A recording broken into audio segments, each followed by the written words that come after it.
अक्षर है, वह अक्षर तत्व कैसा है उसका निर्देश किया गया। वही सूर्य, चंद्र, देवलोक, पृथ्वी इन सब को धारण करता है, यह बताया। अब वही अक्षर और किसको धारण किसको किसको करता है उसका प्रतिपादन करते हुए हम नवम मंत्र का विचार करते हुए आधा मंत्र हो गए। अब देखिए आगे भाष्य, एतद ही अक्षरम, इससे आगे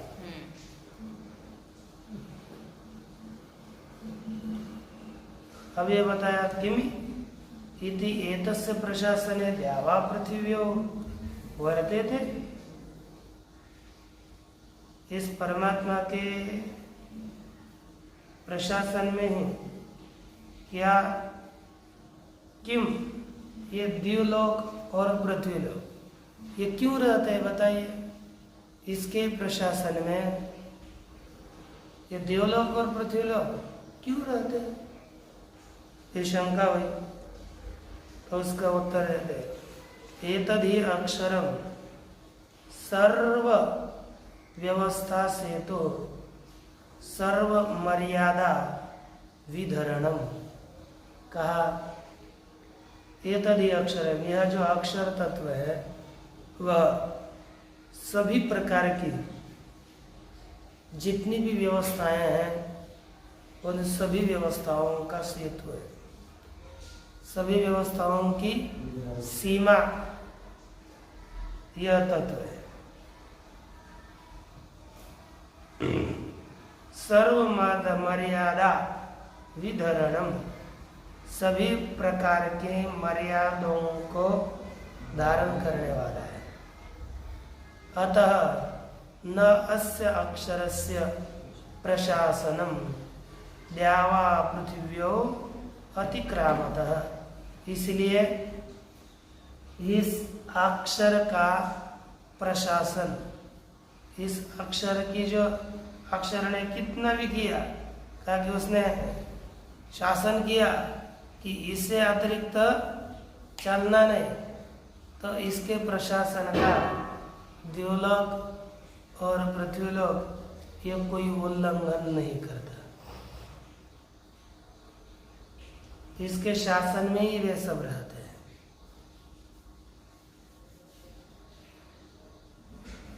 तस्मात् सिद्धम अस्य अस्तित्वम अक्षरस्य, इसलिए यह सभी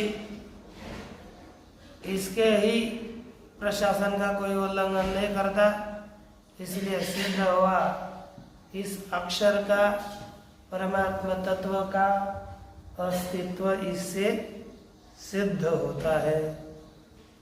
अव्यभिचारी ही तल्लिंगम है ना, अव्यभिचारी ही तल्लिंगम यद्यावा पृथ्व्यो नियते वर्तेते। देखिए द्युलोक और पृथ्वी ये नियत वर्तन करते हैं, नियत अपना व्यवहार करते हैं। यह लिंग अव्यभिचारी है, अर्थात इसमें कोई व्यभिचार नहीं है। चेतनावंतम प्रशासितारम असंसारिणम अंतरेण एतद न युक्तम।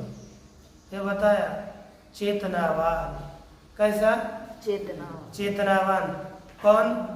असंसारी, उसके प्रशासन करने वाला। चेतनावान असंसारी शासन करने वाले के बिना यह योग्य नहीं। अब ये सभी देखो, पृथ्वी द्युलोक ये तो सभी जड़ है, ये अपना अपना व्यवहार नियत ही करते हैं, अपने व्यवहार से बिल्कुल ही इतस्ततः नहीं होते। ये कब संभव है? कोई चेतनावान चेतन उसके व्यवहार का नियंत्रण करता हो तो। यदि कोई चेतन नियंत्रण नहीं करेगा तो इनका नियत व्यवहार कभी भी संभव नहीं है। चेतनावंतम प्रशासितारम असंसारिणम अंतरेण एतद न युक्तम, इनका यह व्यवहार योग्य नहीं है। एन द्यौरुग्रा पृथ्वी च दृढ़ा इति मंत्र वर्णना, जिसके कारण क्या हो गया? द्यौ उग्र है और पृथ्वी दृढ़ है। यह कभी भी कोई एक प्रशासिता के बिना संभव नहीं है। इसलिए यह सिद्ध ही होता है कि कोई न कोई इसका नियंता है जो इनको नित्य अपने अपने काम में ही लगा रहा है। और आगे बता रहे हैं, एतस्य वा अक्षरस्य प्रशासने गार्गी निमेषा मुहूर्तः इति एते कालावयवाः सर्वस्य अतीतानागत वर्तमानस्य जनिमतः कलयितारः वर्तन्ते। कहते हे गार्गी, इसी अक्षर के प्रशासन में निमेष मुहूर्त ये सभी दिन, 15 दिन, 15 दिन, मास, वर्ष, ये सभी इसी के प्रशासन में चलते हैं। ये सभी काल के अवयव है। ये समस्त सर्वस्य अतीत अनागत वर्तमान से, जो सभी अतीत अनागत, अतीत भूतकालीन, अनागत भविष्यकालीन और वर्तमान जितने भी उत्पन्न होने वाले हैं, इन सभी का जनिमत कलयितारः, इन सभी के देवतात्वाद गणयितारः, ये सभी गणना करने वाले, समय की गणना करने वाले ये है। और इसी परमात्मा के प्रशासन में चलते हैं। यथा लोके प्रभुणा नियतो गणकः सर्वमायम व्ययम च अप्रमत्तो गणयति। जैसे लोक में एक आधा मालिक है, एक मालिक के द्वारा नियंत्रित किया हुआ एक आधा गणना करने वाला, जो कोई लिपिक होता है, गणना करता है ना, पैसे वगैरह मोजने वाला, सोते रहना। सर भी आय व्यय इसकी यथार्थ रीति से गणना करता है, क्योंकि कितना आया कितना गया यदि यथा योग्य गणना करके रखता है। आनंद आता है सोने में। अप्रमत्तः गणयति, अप्रमादी होकर गणना कर लेता है। तथा प्रभु स्थानीय परमात्मा हेशाम कालावयवानाम नियंता। उसी तरह प्रभु स्थानीय परमात्मा इन काल अवयवों का मुहूर्त निमेष इस सभी का नियंता है। अर्थात उसके नियमन से ही ये अपना व्यवहार करते हैं। प्राच्य और नदियां भी, प्राच्य अर्थात प्रागंचना, पूर्व दिशा की ओर बहने वाली, जो पूर्व दिग्गमना, पूर्व दिशा की ओर जाने वाली नदी है गंगा देहा, वह स्रवत्स्यन्नते स्रवंती बहती। श्वेतेभ्यो अर्थात हिमवदानेभ्यो पर्वतेभ्यो गिरिभ्यो, हिमवान हिमालय इत्यादि पर्वतों से गिरियों से गंगा देहा नदियां, गंगा इत्यादि नाम वाली नदियां बहती है। नद्यस्ताश्च यथा प्रवर्तिता एवं यथा प्रवर्तिता। जैसे पूर्व में प्रवृत्त करी है वैसे नियत रूप से वो प्रवृत्त होती रहती है, वैसे ही बहती है। लेकिन वो तो उल्टी बह सकती है ना, इधर ही पूर्व की दिशा की ओर ही क्यों, पश्चिम की दिशा और भी जा सकती है गंगा, लेकिन नहीं, नियत प्रवृत्ति। अन्यथापि प्रवर्तितुम उत्सहन्त्या, ये अन्य रीति से भी प्रवृत्त होने के लिए उत्साहित हो सकती है, लेकिन ये अन्य रीति से प्रवृत्त नहीं होती। तद लिंगम प्रशास्तो, यही प्रशास्ता का लिंग है। क्योंकि एक जैसी क्यों बहती है, ज्यादा बाढ़ आने के बाद पश्चिम की दिशा की ओर क्यों नहीं निकलती, उसी मार्ग से क्यों जाती है? किसी न किसी प्रशासता का बोधक है, अर्थात कोई ना कोई प्रशासता है। प्रतिचन्य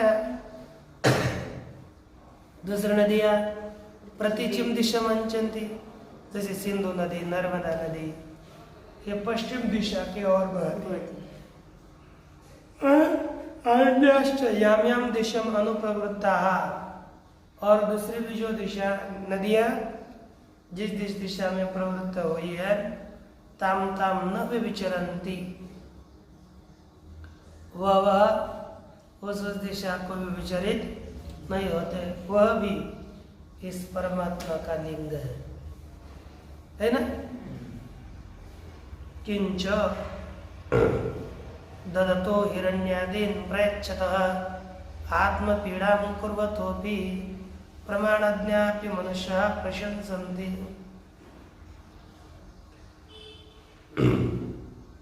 कहते हैं कि कोई देने वाले मनुष्य की लोग स्तुति करते हैं। ददतः, किन को देने वाला? हिरण्यादि, स्वर्ण आदियों को, प्रयच्छतः, देने वाले मनुष्य के, आत्म पीड़ां कुर्वतोपि, जो आत्मा अंतःकरण में पीड़ा है, उस पीड़ा को देते हुए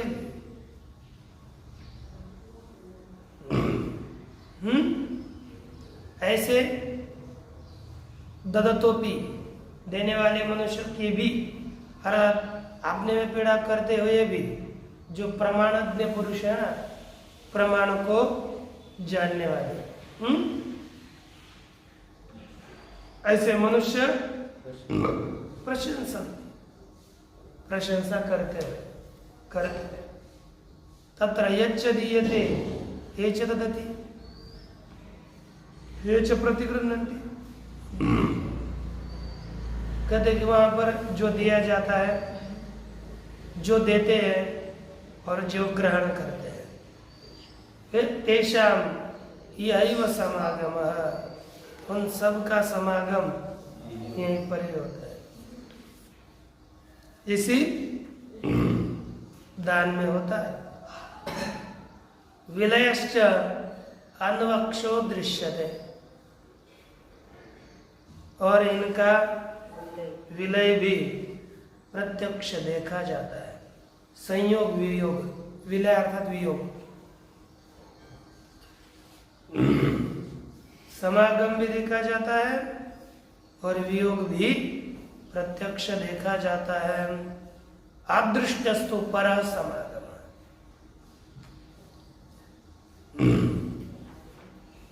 लेकिन पारलौकिक जो समागम है वो समागम नहीं देखा जाता। अलौकिक समागम देखा जाता है, लेकिन पारलौकिक दूसरा समागम नहीं देखा जाता। तथापि मनुष्याः ददतां दान फलेन संयोगम पश्यन्तः प्रमाणज्ञतया प्रशंसन्ते। लेकिन ऐसा है, नष्टानां फलदाना सामर्थ्य भी, जो नष्ट हो गए वे फल देने के लिए समर्थ न होने पर भी मनुष्य, जो मनुष्य होते हैं वे ददताम फलदानेन संयोगम पश्यता, जो देने वाले हैं ना, उन देने वालों का फल, दान फल के साथ संयोग संबंध देखते हुए प्रमाणज्ञतया प्रशंसन्ते। प्रमाणज्ञ में हम लोग प्रमाणज्ञ है, वो प्रमाणज्ञ होने से वो प्रशंसा करते हैं। तच्च कर्म फलेन संयोजयितरि कर्तु कर्म फल विभागज्ञे प्रशास्तर्य सति न स्यात्।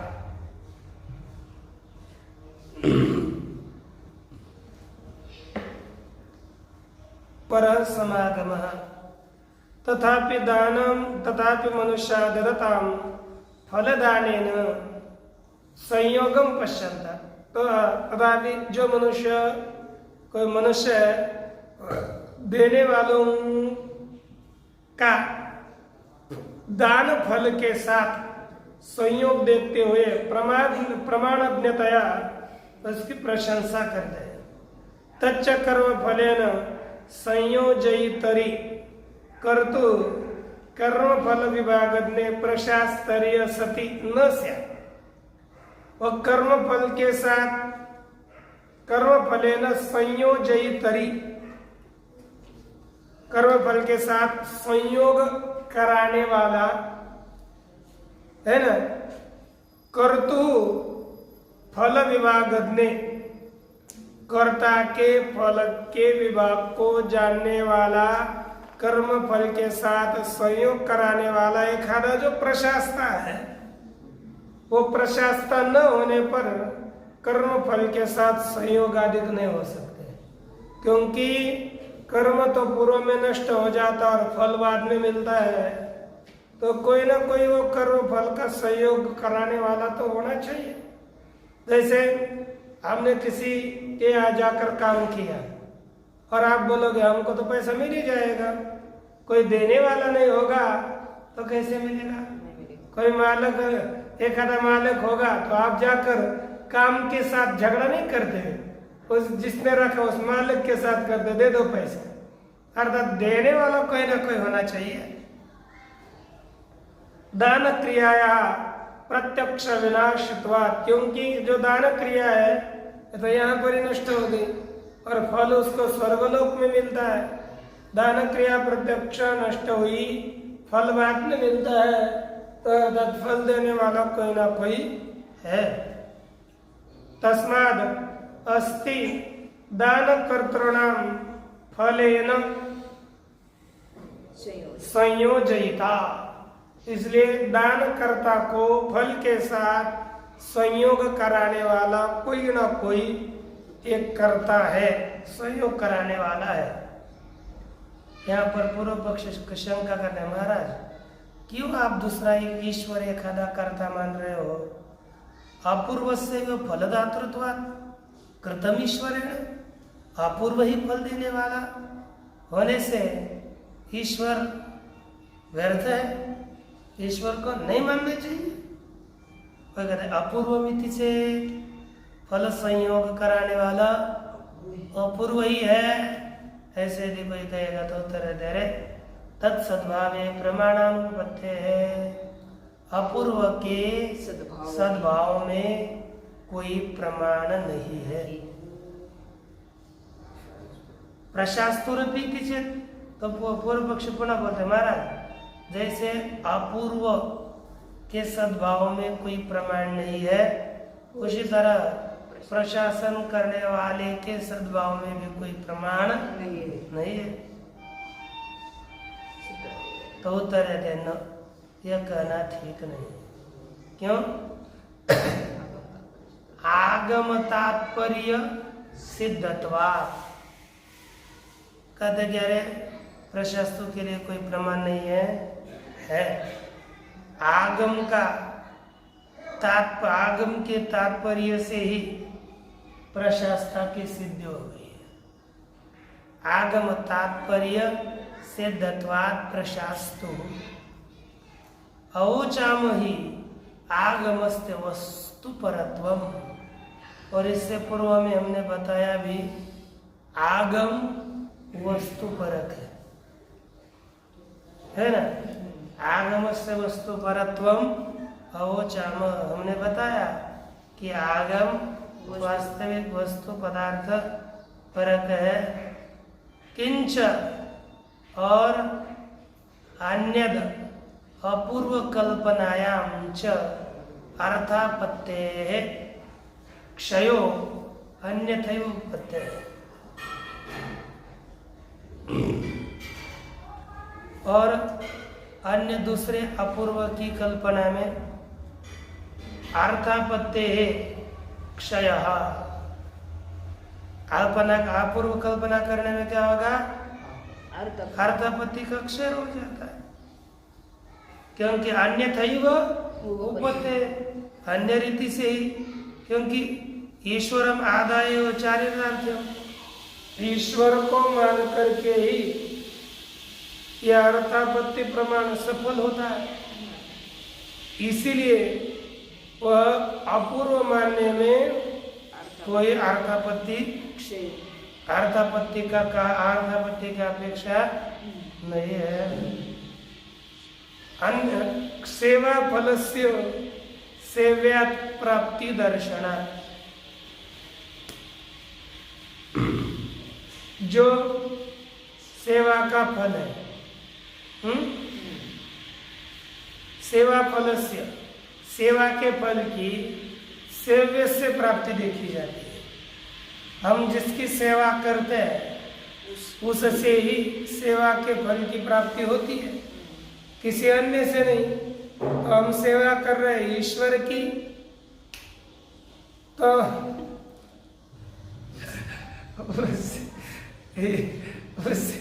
अभी इसको बताइए क्या रात को क्यों जगता रहता है? तो अपीति से ये भी हो गया। एक आगे सेवा फल से सेव्यात् प्राप्ति दर्शनात्, सेवा के फल की सेवे से ही प्राप्ति देखी जाती है। सेवायाश्च क्रियात्वात्, और सेवा किम रूप है? क्रिया रूप है।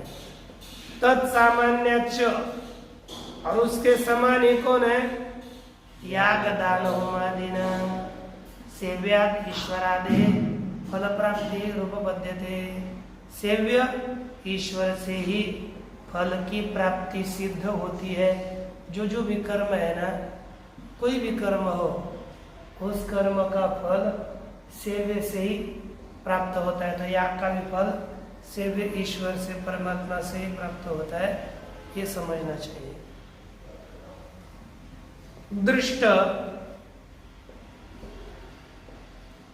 दृष्ट क्रिया धर्म सामर्थ्यम अपरित्यज्यैव फल प्राप्ति कल्पनोपपत्तौ दृष्ट क्रिया धर्म सामर्थ्य परित्यागो न न्याय। देखिए, दृष्ट क्रिया धर्म सामर्थ्य, देखी गई जो क्रिया, उस क्रिया का जो धर्म सामर्थ्य है, उस सामर्थ्य का अपरित्यज्यैव परित्याग न करके ही फल प्राप्ति कल्पनोपपत्तो फल के प्राप्ति की कल्पना सिद्ध होने पर दृष्ट क्रिया धर्म सामर्थ्य परित्यागो न न्याय। क्योंकि अपना जो दृष्ट है, दृष्ट का परित्याग न करके ही फल प्राप्ति की सिद्धि यदि हो रही हो, तो अदृष्ट की कल्पना करना अन्याय है। दृष्ट से काम सिद्ध होता है तो अदृष्ट की कल्पना अयोग्य है। इसलिए दृष्ट क्या है कि हम दृष्टम, टीका में लिखा, दृष्टम सेवायाः धर्मत्वेन सामर्थ्यम सेव्यात् फल प्रापकत्वम। ये देखा गया है कि सेवा के धर्म रूप से सामर्थ्य देखा गया है कि सेव्य से ही फल की प्राप्ति होती है। सेव्य से फल प्राप्ति देखी गई है, उससे अनुसरण करके दान इत्यादियों में फल प्राप्ति संभव है ना। अर्थात जिसको दान देंगे तो सेवा हो गई, तो हमें सेवे से फल की प्राप्ति हो जाएगी। लेकिन अदृष्ट अपूर्व कल्पना करना अयोग्य है, क्यों? अदृष्ट फल देता है। दृष्टानुसारिणी कल्पना होनी चाहिए, तद विरोधी कल्पना अयोग्य होती है। इसलिए दृष्ट क्रिया धर्म सामर्थ्य का परित्याग न करके फल प्राप्ति की कल्पना सिद्ध होने पर दृष्ट क्रिया धर्म सामर्थ्य परित्यागो न न्याय। दृष्ट क्रिया का जो धर्म, दृष्ट क्रिया के धर्म उसके सामर्थ्य का परित्याग योग्य नहीं है। अर्थात दृष्ट न्याय का त्याग नहीं करना चाहिए। कल्पना अधिक्याच, और यदि हम अन्य अपूर्व की कल्पना करेंगे तो अधिक कल्पना भी होगी। ईश्वर कल्प्य अपूर्व, ये दो है, ईश्वर की कल्पना करनी चाहिए अथवा अपूर्व की। तत्र क्रियायाश्च स्वभाव सेव्यात् फल प्राप्ति दृष्टा। तो इनमें ये देखा गया कि क्रिया का स्वभाव है सेव्य से फल प्राप्ति होती है, ये देखा गया है।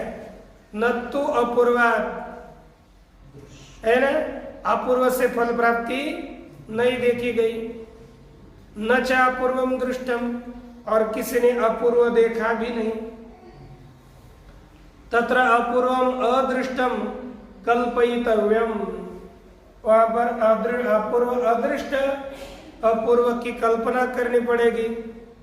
तस्य च फलदातृत्वे सामर्थ्यम, और पुनः क्या बोलना पड़ेगा, वह अदृष्ट का फल देने में सामर्थ्य। पहले अदृष्ट की कल्पना, फिर अदृष्ट में फलदातृत्व की कल्पना, है कि नहीं? सामर्थ्य की कल्पना करनी पड़ेगी। फिर सामर्थ्य सति दानंच अभ्यधिकम, और सामर्थ्य होने पर भी उसके बाद अधिक दान की भी कल्पना करनी पड़ेगी। इसलिए यदि हम ईश्वर से अतिरिक्त अपूर्व की कल्पना करेंगे तो बहुत कुछ कल्पना करनी पड़ती है। यह तो लेकिन प्रस्तुत में ईश्वर से सेव्य से सद्भाव मात्रम कल्प्यम। हाँ, इतना है कि सेव्य से फल की प्राप्ति होती है, निश्चित है, लेकिन हमको कल्पना कितनी करनी पड़ेगी?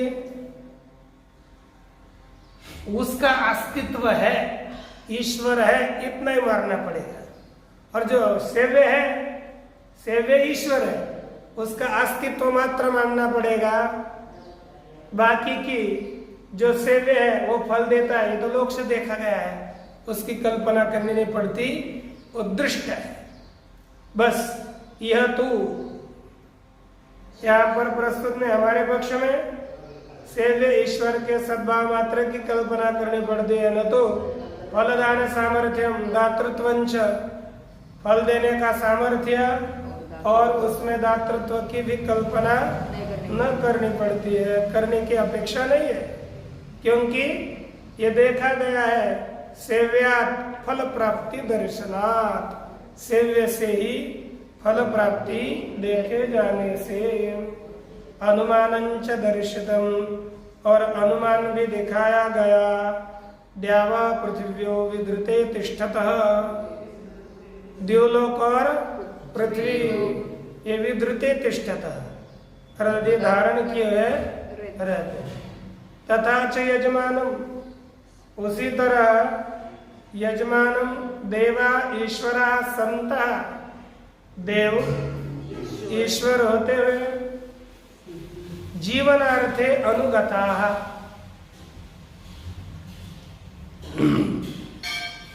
ये जीवन के लिए ही ये अनुगत है।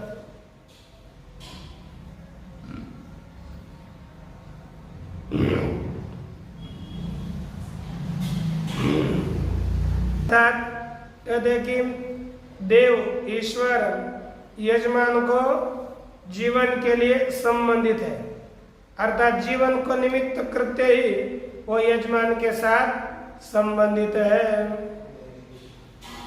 क्योंकि चरु पुरोडशादि उपजीवन प्रयोजनेन अन्यथा जीवतुम उत्सहन्तः कृपणाम हीनां मृत्युम आश्रित्य स्थिताः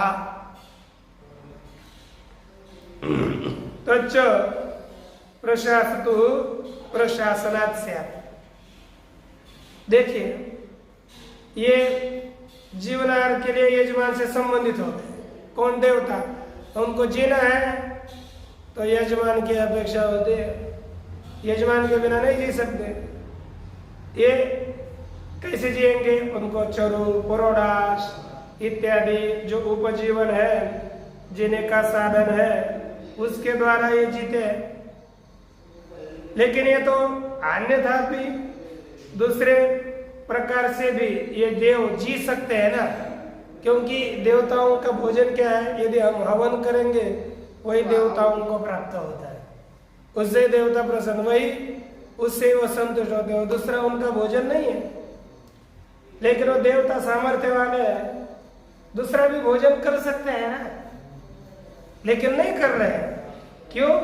कहते अन्यथा भी जीवत्व उत्साहंता, समर्थ है अन्य रीति से भी जीने के लिए समर्थ होते हुए भी कृपणाम हीनाम, कृपणहीन निकृष्ट जो वृत्ति है यजमान के अधीन होकर जीना,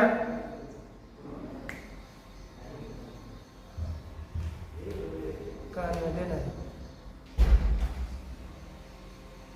हीन वृत्ति का आश्रय करके स्थित है। क्यों? उसका कारण है प्रशासतो प्रशासनात् स्यात्, प्रशासन शासन करने वाले उसके शासन से ही यह संभव है। कोई शासन करने वाला हो तो उसी के शासन से ये संभव, ये नीच वृत्ति का आश्रय करके जीते, ऐसा संभव है। नहीं तो इतने देवता सामर्थ्यशाली और मनुष्य के ऊपर अपना जीविका आधारित करके रहते हैं। ये संभव कब है? कोई ना कोई उनके ऊपर नियंत्रण करने वाला हो तभी। तथा पितरोपि पितर भी तदर्थम दर्वीम अर्थात दर्वी होमम अन्वायत्ता अनुगता इत्यर्थ। दर्वी होम में अनुगत है। समानम सर्वम अन्य बाकी सभी अर्थ सरल ही है। इसके बाद के मंत्र का विचार बाद में। पूर्णमदः पूर्णमिदं पूर्णात्